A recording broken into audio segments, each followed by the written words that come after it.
ამ ყველაფრის მიზეზი იყო ვამეხის მეგობარი გოგონა. სახეს არ დავასახელებ. არ არის საჭირო. ანუ ვამეხი და თავის მეგობარი გოგონა იყვნენ სიყვარულის სიღნაღში. ორდღიანი დასვენტური წავიდნენ დასვენებას. ამის 60 საათზე ამ გოგონას ტელეფონზე შემოდის ზარი. გოგონას ზინავს და რა თქმა უნდა, ხა მამაკაცები ვართ, პასუხობს ვამეხი.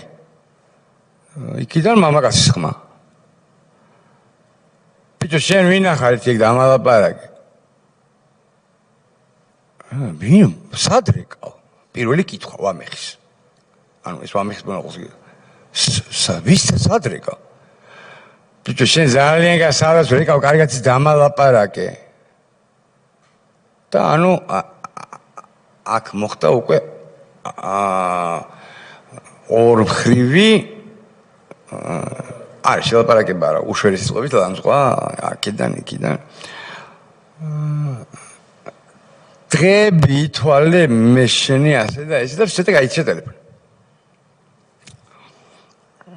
აი ეს იყო მიზეზი, ამის მერე ანუ ეს გააზრებულად რომ მეტი სიფრთხილე არ გამოეგვეჩინა, გამოეჩინა. რაც პერიოდი გაიყვანეს 2-3 თვე და აი ესე შეგვისრულეს რა. და რა აღმოჩნდა მერე შემდგომ თუ გაარკვიეთ ვინ იყო ამ ტელეფონის ზარის ავტორი? და ახლა ანუ გეტყვით ხა ეს დატა ახალია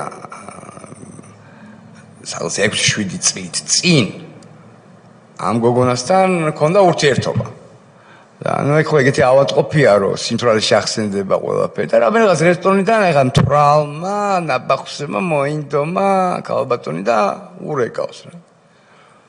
ხდება ვამეხი ტელეფონზე და ხდება აი ეს შელაპარაკება. ამ დროს ამ ქალბატონთან იმყოფებოდა ვამეხი.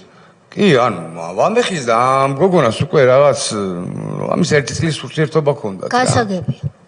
ახლა გასაგებია, კი ბატონო.